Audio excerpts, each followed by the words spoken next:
I am absolutely going to testify. I won't even say his name. He is an evil being, and it's going to pay. I think that I was just, living in this shame, living in all this sort of stuff of my past, and I wasn't able to move on. It was hard for me being that young and being in the industry and not knowing where to turn, and everyone, telling me they love me and, just turn their back on you in a second. Combs allegedly planned and controlled the sex performances, which he called freak-offs, and he often electronically recorded them. The freak-offs sometimes lasted days at a time. The courtroom fell silent as Diddy's composed facade suddenly cracked.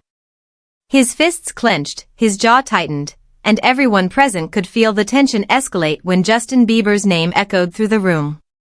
What you're about to witness is the exact moment when Diddy lost control during day 2 of the trial, right after learning that Justin Bieber had publicly declared his support for Cassie. Security had to step in, and what happened next shocked even the judge. And that the you of then was on a path of self-destruction. Oh, for sure. Yeah, I would have, for sure, 100%, yeah. It would have been no bueno. It was bad. I don't know if I'd be alive, for sure. It was dark. So I'm very, very grateful to have influences in my life that have played a huge part in me seeing their relationship with Jesus and their relationship with their wives and their relationship with their kids and saying that's what I want. But I want to definitely tell my story so that if that resonates to anybody, that they can hopefully, but yeah, just protecting those moments because people take for granted encounters and Wow!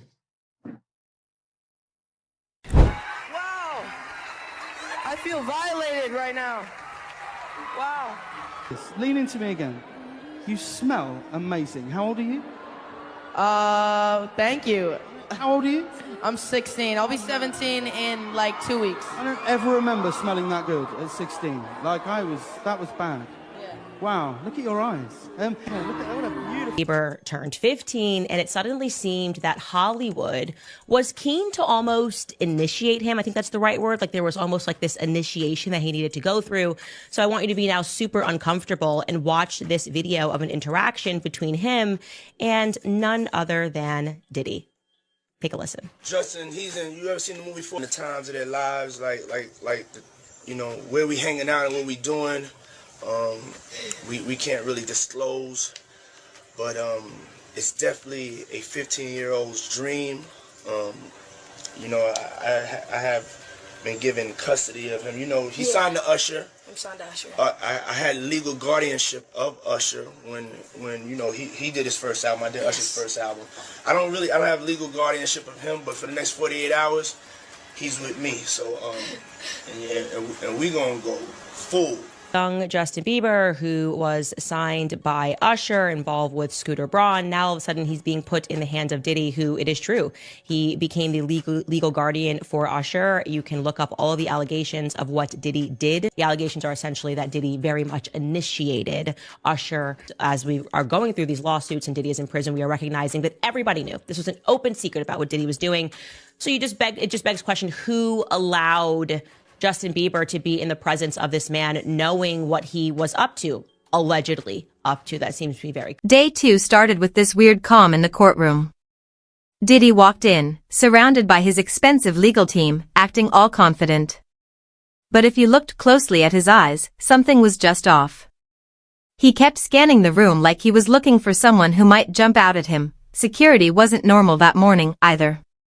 They added extra guards near Diddy's table, not the usual setup for a celebrity trial.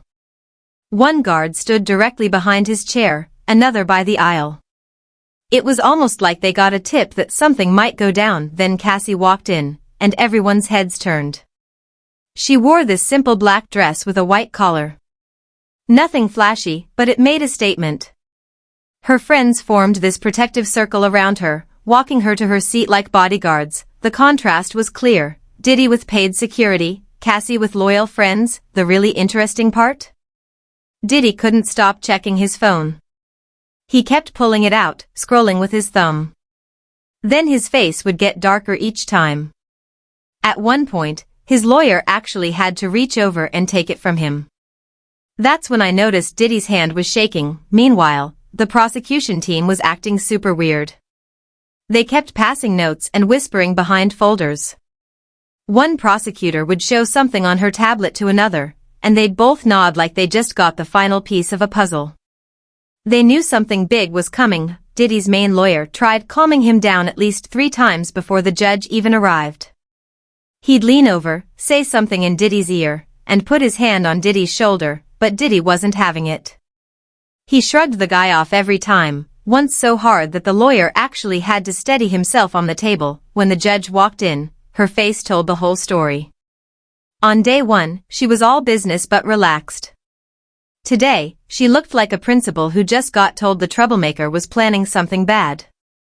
Her eyes went straight to Diddy's table, and she whispered something to her clerk that made him nod and pick up his phone. What nobody in that room knew yet was that Diddy had seen something on social media just minutes before court started, something that would make him completely lose it in front of everyone. His team tried to hide his phone, but it was too late. He'd already seen what Justin Bieber posted. The bailiff called everyone to order, and you could feel the tension building with every word. The jurors must have felt it too, because they kept looking at each other, confused about why everyone seemed on edge. One juror even asked for water, her hand visibly shaking as she took the cup. Diddy sat there, his leg bouncing under the table, a vein in his forehead starting to show. His lawyer kept placing legal papers in front of him, trying to distract him, but Diddy just pushed them away. He stared straight ahead, his breathing getting heavier by the minute. It was like watching someone try to hold back an explosion.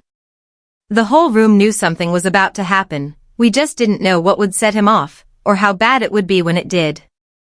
The clock on the wall seemed to tick louder as everyone waited for the inevitable. Diddy's perfect image was about to shatter in front of the entire courtroom. Yeah, so, yeah. I just want to protect her, you know?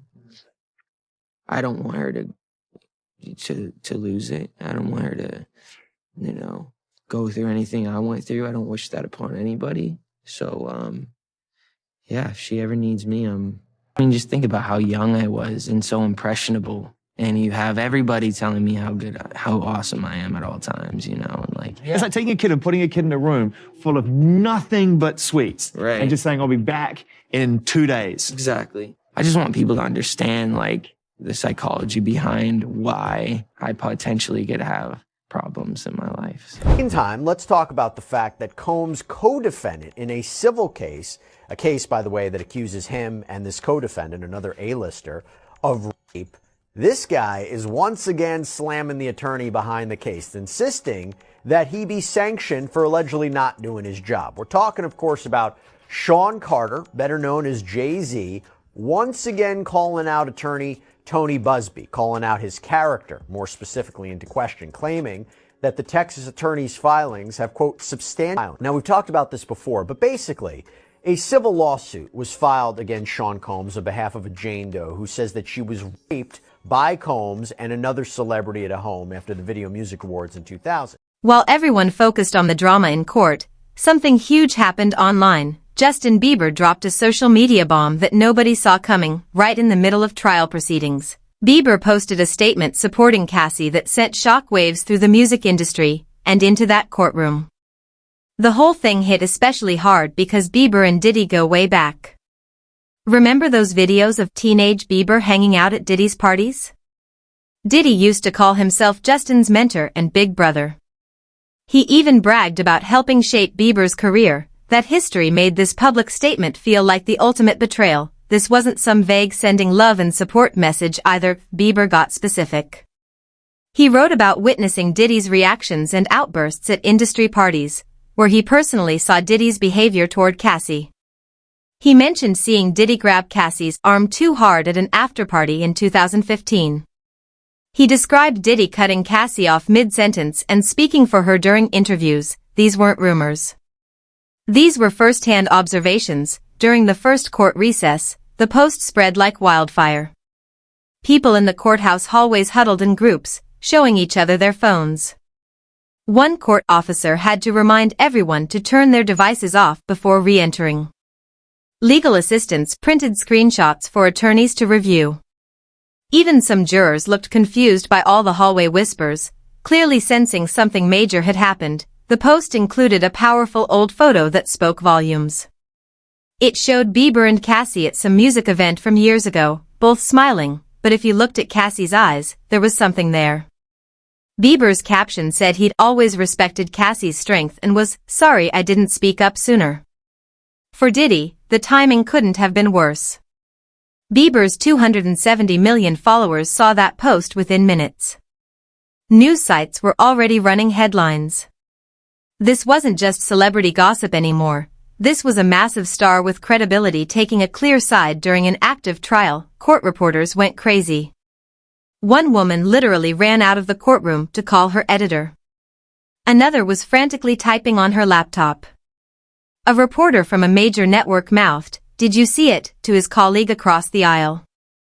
Everyone knew. This changed everything about how the public would view the case. The whispers got so loud that one of the bailiffs had to ask people to quiet down.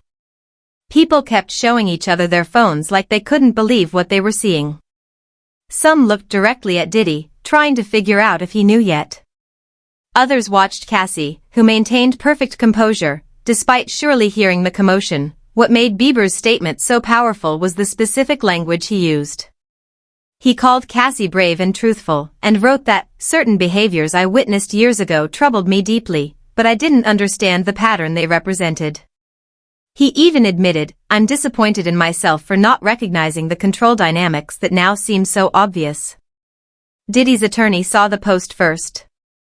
He immediately tried damage control, physically blocking Diddy's view of another lawyer's phone, whispering urgently to remove all devices from the table, but someone had already shown Diddy the screen. His eyes locked onto it, they widened, and in that moment, everyone close enough saw his face transform. It was already too late. 18 years old, and I should mention he was signed by Usher to a label that was owned jointly by both Scooter Braun and Usher, and he was considered Usher's protege. He has been described Usher as his mentor.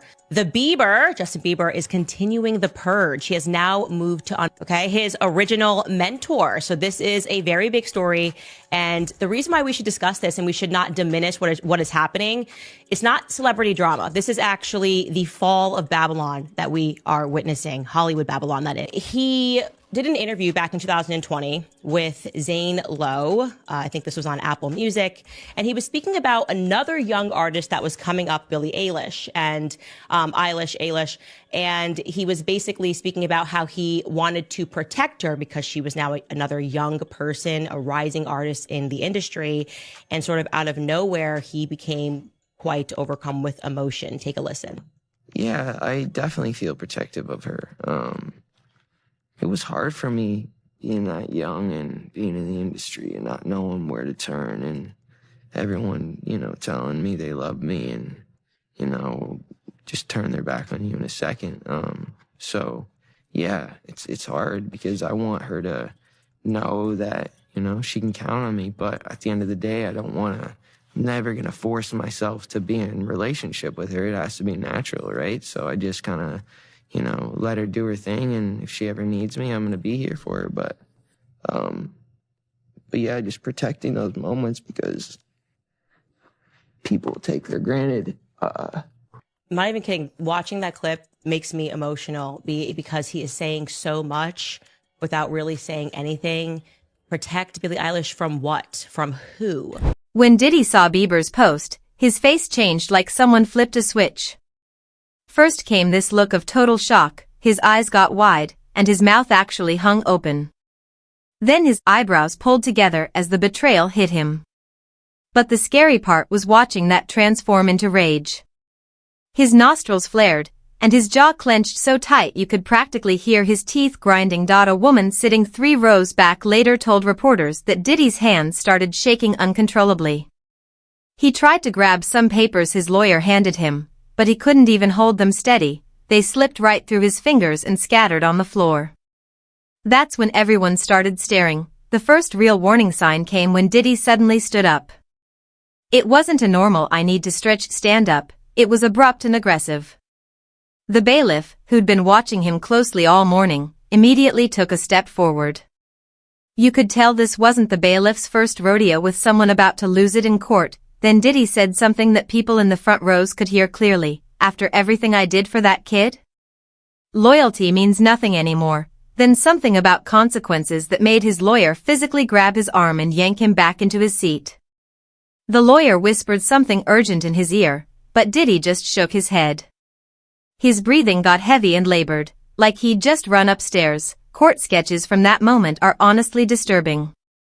The artist captured Diddy's expression perfectly, the bulging eyes, the clenched jaw, veins showing in his neck. One sketch artist said she'd never drawn anyone looking so intense in her 12 years covering trials. The prosecutors weren't missing any of this. The lead prosecutor made this subtle hand signal to her assistant, who immediately got up and slipped out the side door. Later we found out she was telling their team to prepare a specific witness earlier than planned, someone who could speak directly to things Bieber had mentioned in his post. The security guards in the room had this silent conversation with just their eyes. Two of them shifted positions, moving closer to Diddy's table without making it obvious. One guard actually unclipped something on his belt, not drawing a weapon, but making sure he could access it quickly if needed. Diddy's whole vibe had changed completely. All through the first day and early that morning, he'd been Mr. Cool, sitting up straight, occasionally taking notes, nodding confidently. Now, he looked like a completely different person. He kept fidgeting, running his hand over his face, loosening his tie like it was choking him. Then came the moment that made everything worse. Diddy suddenly slammed his hand on the table, knocking over a water glass that shattered on the floor. As people jumped at the noise, he whispered something that the court reporters sitting nearby clearly heard. I'll make sure he never works in this town again. Neither of them will. His lawyer actually had to wrap an arm around Diddy's shoulders to keep him in his seat. The judge wasn't having any of it. She banged her gavel and called for an immediate 15-minute recess. But that break only gave Diddy more time to stew in his anger. As his legal team huddled around him, their faces showed pure panic. Those 15 minutes would prove to be exactly what Diddy didn't need, time to get even more worked up. Before Cassie resumed after the recess, something about her had changed. She walked to the witness stand with her shoulders back and her head high. Instead of staring at the floor like she did on day one, she looked right at the jury members. She didn't try to avoid Diddy's eyes either, she just acted like he wasn't special enough to worry about. Her testimony started with evidence nobody had seen before. The prosecution showed text messages from Diddy to Cassie that made people in the courtroom gasp. In one exchange from 2016, Diddy sent 17 messages in a row demanding to know why she hadn't answered her phone. Another showed him asking for her exact location, down to which room she was in at a hotel. I need to know where you are every minute, one message read. The deal if you want to keep your career. The room got so quiet you could hear the ceiling fans. When Cassie described how Diddy controlled who she could talk to in the industry, she said, he had a list of male artists I wasn't allowed to speak with unless he was present. Justin Bieber was one of them. When I asked why, he told me not to question him. When I did anyway, he grabbed my arm in front of everyone at the after party and whispered that I'd regret it. Cassie's voice never shook or wavered. She spoke clearly about being isolated, monitored, and controlled. The pattern she described matched exactly what Bieber had just shared online, the monitoring, the public control, the private threats. Each detail she provided backed up his statement, making it seem like they had coordinated stories. Though Cassie testified she hadn't spoken to Bieber in years, when the prosecutor asked why she hadn't come forward sooner, her answer hit hard. He told me nobody would believe me. He said he controlled who worked in this industry and who didn't. I watched him make calls that ended people's careers. Two jurors visibly reacted, one woman wiped tears, while an older man wrote something down and underlined it 3 times. The bombshell moment came when prosecutors played hotel security footage from 2018. The video showed Cassie trying to speak to a male artist in a hotel lobby. Then Diddy appeared, put his arm around her, and led her away. The body language matched exactly what she had just described. Diddy immediately leaned over to his lawyer, whispering frantically and pointing at the screen. Cassie referenced specific events with amazing detail, dates, locations, Who else was present? March 8, 2017 at the Standard Hotel in New York, June 22, 2017 at his house in Miami, September 12, 2018 backstage at the VMAs. Each time she named a date, Diddy's lawyer frantically flipped through his notes, looking increasingly worried. She mentioned that other witnesses had been afraid to speak up but were now contacting her lawyers after seeing Bieber's support and why phone hasn't stopped with messages from people saying they're ready to tell what they saw, she said. Then came the statement that made Diddy completely lose control. Cassie testified that after she once spoke to Bieber at an industry party, Diddy pulled her aside and said, "Even Justin knows what happens to people who cross me." With Bieber now publicly supporting her, this threat suddenly looked incredibly damning. As Cassie continued testifying, you could literally watch Diddy falling apart. Each new detail that connected to Bieber's statement made him fidget more, whisper more urgently to his lawyer, and look more panicked. The confident music mogul was disappearing right before everyone's eyes. And weeks after the initial filing, Busby submitted an amended complaint naming Jay-Z as the celebrity who allegedly participated. They wanted copies of these videos for themselves. And I've talked to lawyers about this before. There's a big advantage to having the electronic video, the electronic evidence yourself, right? You don't have to always go over to the other office. You can view the materials on your own. It's a way to better prepare for your defense. And Sean Combs' lawyers argued that under the federal rules of criminal procedure, electronic data that is in the government's possession. Judge Subramanian denied the defense's motion to amend the protective order, but without prejudice, meaning this issue could be revisited. So Subramanian's order reads, quote, "While the government objects to handing the videos over, they provide several options for a defendant to consider that would permit the defense to view the videos, access the information they're looking for, and even allow them to manipulate the video." It was hard for me being that young and being in the industry and not knowing where to turn, and everyone, telling me they love me and, just turn their back on you in a second. So if she ever needs me, I'm going to be here for her. But yeah, just protecting those moments because people take for granted encounters, and I just want to protect her, I don't want her to go through anything I went through. I don't wish that upon anybody. Yeah, if she ever needs me, I'm just a call away. Do you realize how important your story is?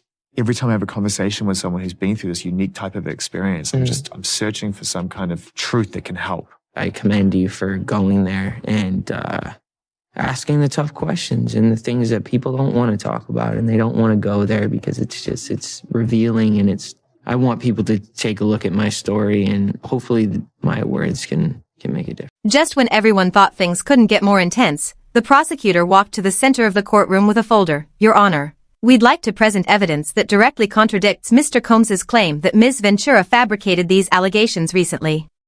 She pulled out her tablet and connected it to the courtroom display system. The screens around the room lit up with text messages between Justin Bieber and Cassie from 2017. The prosecution zoomed in on one exchange that made several jurors lean forward in their seats. Cassie had written, "I don't know what to do anymore. He monitors everything. He said if I talk to anyone, he'll make sure I never work again." Bieber's response read, "This isn't normal, Cass. What he's doing isn't okay. You need to talk to someone who can help." The moment those messages appeared, Diddy shot up from his chair. The sound of it scraping across the floor made everyone jump. His face was bright red, his eyes bulging. The composed music mogul was completely gone. His attorney grabbed his arm, trying to pull him back down. "Sean, don't do this," he whispered, loud enough for the front rows to hear, but Diddy wasn't listening. He actually shoved his lawyer's hand away so hard the man stumbled backward. "This is all lies," Diddy shouted, pointing at Cassie. "You know damn well that's not what happened. Where's your loyalty after everything I did for you?" His voice got louder with each word. "You're making this all up. Both of you." The judge immediately banged her gavel 3 times. "Mr. Combs, sit down immediately or I will have you removed." Her voice cut through the chaos like a knife. But Diddy wasn't stopping. 2 security officers moved toward the defense table fast. One positioned himself between Diddy and Cassie while the other approached from behind. Court reporters typed frantically, capturing every word of this unplanned meltdown. The jury watched in total shock. One older woman in the back row actually covered her mouth with her hand. A younger man in the front row leaned away from Diddy, physically distancing himself from the outburst. "Your Honor, we need a recess." Diddy's lawyer shouted, trying to regain control of the situation, but Diddy was already turning toward the evidence screen, pointing at the messages. "Those are fake. They fabricated those messages." He was gesturing wildly now, his voice echoing off the walls. "This is a setup. Justin never said that." The evidence was devastating to Diddy's case. These messages from 5 years ago completely contradicted his claim that Cassie made up allegations to get money or fame. She had been confiding in Bieber about the exact same behavior patterns years before filing any lawsuit. The judge slammed her gavel again. "Remove the jury immediately," she ordered the bailiff. As the 12 men and women filed out, most of them couldn't help staring at Diddy, who was still standing and shouting. The security guards moved in, one on each side of him. "Sir, you need to calm down now," one said firmly, placing a hand on Diddy's shoulder. For a moment, it looked like Diddy might actually shove the officer too. Instead, he finally fell silent, breathing hard, as the reality of what just happened seemed to hit him. The damage was done. The controlled image Diddy had maintained for decades had shattered in front of everyone, and as the security officers stood guard at his sides, the world got to see a very different side of the music mogul. One that made Cassie's allegations suddenly seem far more credible. With the jury safely out of the room, Judge Marlowe didn't hold back. She stood up behind the bench, pointed directly at Diddy, and delivered the smackdown of the century. Mr. Combs, this is a court of law, not a recording studio. You do not control what happens here. Her voice cut through the room like a knife. "One more outburst like that, and I will hold you in contempt. You'll spend the remainder of this trial in a cell, making appearances only when necessary." She wasn't done. The judge ordered a psychiatric evaluation to be completed before the next day's proceedings. Then she imposed new security protocols. 2 officers would remain within arm's reach of Diddy at all times. His lawyers couldn't even speak to him without an officer present. His phone privileges were completely revoked. Diddy's legal team huddled in the corner of the courtroom like a football team down by 40 points. The head attorney kept shaking his head while another one made frantic calls. A third lawyer was desperately writing notes, occasionally looking up at Diddy with a face that screamed, "We're in trouble." Their body language told the whole story. They knew their case had just taken a massive hit. When the jury came back in, their reactions were impossible to miss. A middle-aged woman in the front row physically shifted her chair slightly away from the defense table. An older man who had been taking detailed notes now sat with his arms crossed, pen untouched. Most telling was juror number 8, a young professional who had smiled at Diddy on day 1, but now wouldn't even look in his direction. Meanwhile, the prosecution team maintained perfect poker faces, but you could tell they were pleased. The lead prosecutor organized her papers calmly, occasionally glancing at Diddy with what looked like satisfaction. Her assistant even had to hide a small smile behind her hand at one point. Security didn't mess around for the rest of the day. 2 officers stood directly behind Diddy's chair, not even pretending to be casual anymore. Another stood at the courtroom door, hand resting on his belt. The message was clear to everyone. They weren't taking any chances with Diddy's behavior. Legal experts sitting in the gallery couldn't contain themselves. A former federal prosecutor whispered to the person next to him, "He just lost right there." Law professors who'd come to observe the case were writing frantically in their notebooks. One defense attorney from another high-profile case shook his head and muttered, "Amateur hour." Through it all, Cassie was a statue of composure. She sat with perfect posture, hands folded in her lap, expression neutral. When Diddy had his outburst, she didn't flinch, didn't react, didn't give him the satisfaction of showing fear. The contrast couldn't have been more striking. Her complete control versus his total lack of it. As day 2 wrapped up, the difference from the morning was dramatic. Diddy had strutted in like he owned the place, designer suit, crisp smile, confident. Now, he shuffled out with his tie loosened, surrounded by lawyers who looked like they'd aged 10 years in one afternoon. His eyes stayed on the floor, avoiding the reporters who packed the hallway. The most revealing moment. When Diddy's main lawyer put his hand on his client's back to guide him out, Diddy shrugged it off, just like he had that morning.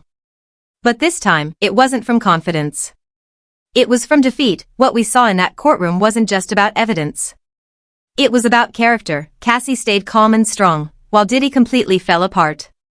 When Justin Bieber took her side, Their true personalities came out under pressure. Let's be real. The jury watched Diddy lose control and threaten people in open court. That moment probably decided this case already, no matter what other evidence shows up later. The biggest question now, who else will speak? You Justin Bieber just broke the unspoken celebrity rule of protecting each other. That door is wide open now, and more stars might walk through it against Diddy.